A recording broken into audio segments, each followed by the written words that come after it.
what if everything you've been taught was actually designed to stop you from thinking? Seriously, take a second and really think about that. Welcome to This Explainer. Today, we're diving into a totally mind-bending book by Samuel Godwin called The Thinking Society. We're going to unpack a pretty wild idea: how the everyday institutions around us, our families, our schools, our governments, how they quietly shape our minds without us even realizing it. We're going on a journey to discover what actually happens when we stop just blindly accepting inherited truths and dare to unlearn what seems so obvious. Okay, let's dive right into this. The prologue of the book hits us immediately with this absolutely powerful central thesis.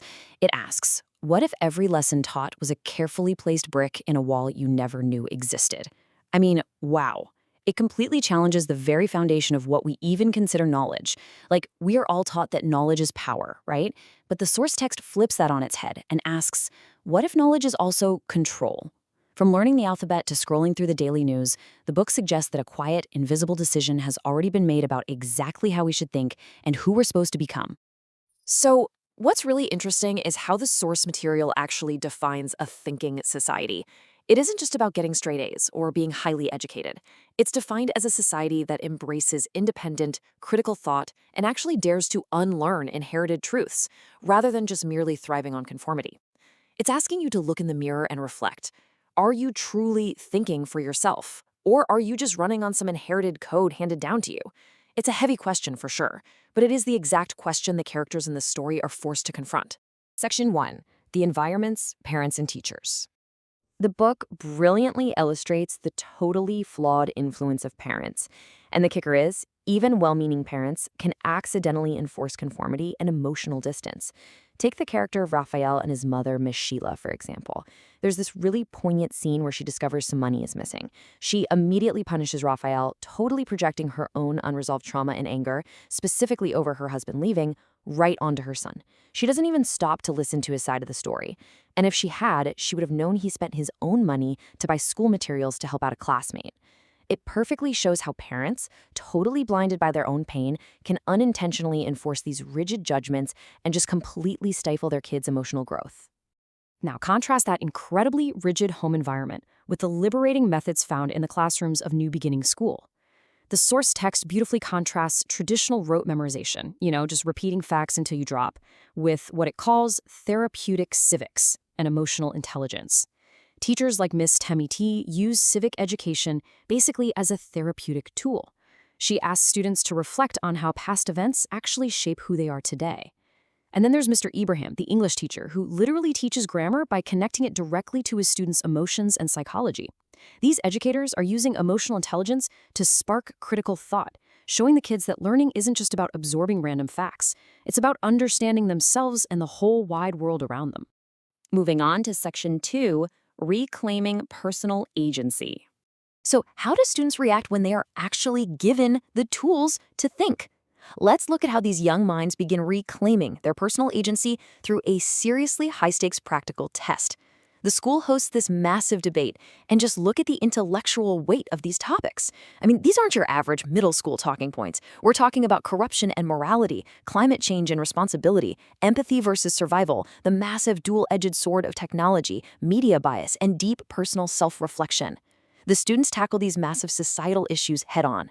It's right here, in this crucible, that they stop just echoing their parents or society and begin to finally find their own authentic voices. The climax of this debate is a totally impromptu showdown between our protagonist, Raphael, and his rival, Gabriel. And they clash over the very nature of decision-making itself.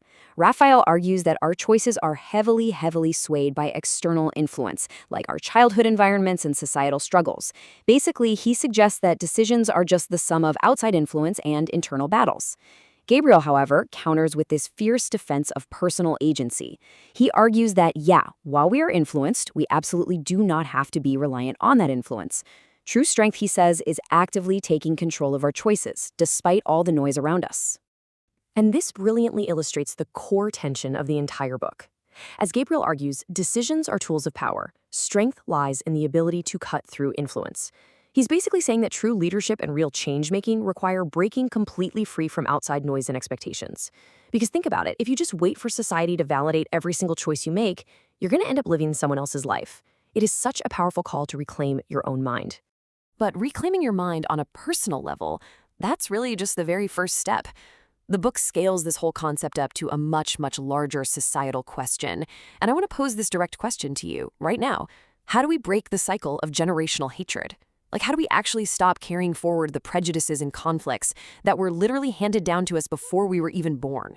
Section 3, History, Government, and Society. To even begin to answer that question about generational hatred, we have to zoom out to the macro level. The book shifts focus to show how systemic corruption and manipulated historical narratives dictate societal behavior on a massive, massive scale. This brings us to a profound lesson from the new history teacher, Mr. Isakai. He shares this deeply personal anecdote about his parents, who came from two opposing nations locked in this endless territorial war, referred to in the text as Israel and Palestine. Mr. Isakai explains that while peace had actually once been reached, later generations revisited those historical documents and actively exaggerated narratives of oppression just to rewrite history. He lays it all out, revealing how governments and leaders use curated knowledge to sustain control and division. The real tragedy, he points out, is that people get so consumed by these toxic us versus them narratives that they completely fail to see how they are being manipulated for power and resources. And you know what? This macro-level manipulation trickles all the way down into the classroom. When a new student named Klaus, who comes from a totally different background, is met with this cold silence and prejudice by the class, a student named Aishat reaches an emotional breaking point. She stands up and passionately calls for unity. She challenges her peers, basically asking, why are we still carrying around these irrational inherited disputes that society has literally crafted into our skulls? She just brilliantly points out the total absurdity of creating walls based on tribe, religion, or class instead of, building bridges. Aisha perfectly captures the ultimate solution to this systemic problem when she says, I'm willing to unlearn the toxic perspectives that society has forced into me. She gets it. She recognizes that just having good morals at home simply isn't enough. You have to actively choose to uphold them out in the world and flat out reject the biases shaped by textbooks and the society around you. This right here is the absolute solution to the philosophical problem posed at the very start of our explainer, the absolute, non-negotiable necessity of unlearning. So based on the journey of these incredible characters, we can distill the path to true intellectual liberation down into 3 very specific steps. Step 1, acknowledge the unseen forces shaping you, whether that's your parents' trauma, media biased, or totally manipulated history. Step 2, actively unlearn those toxic and inherited perspectives. And step 3, question everything that seems obvious. As Mr. Isaki noted, some truths, when placed in the wrong minds, don't liberate us at all, they enslave us. You have to ensure your beliefs actually align with wisdom and fairness, and not just some inherited prejudice. Section 4. Dare to question everything. As we wrap up this explainer, let's look at what this all actually means for your everyday reality. The journey in the thinking society isn't just a story about some fictional students. It is a direct challenge to how we all process the world. I want to leave you with this incredibly provocative thought from the book's epilogue. The text reminds us that the question was never really about whether a society thinks. The question is, who does the thinking, and who simply follows? Are you writing your own narrative, or are you just reciting the lines someone else wrote for you? Because once you see the illusion, you literally can't unsee it. So take a moment today to look at your own beliefs and ask yourself, are you truly thinking? It's a story that changes how you see the world. So dare to think beyond the obvious. Get your copy of The Thinking Society by Samuel Godwin today. Read it, question it, live it. Thank you so much for joining me on this explainer.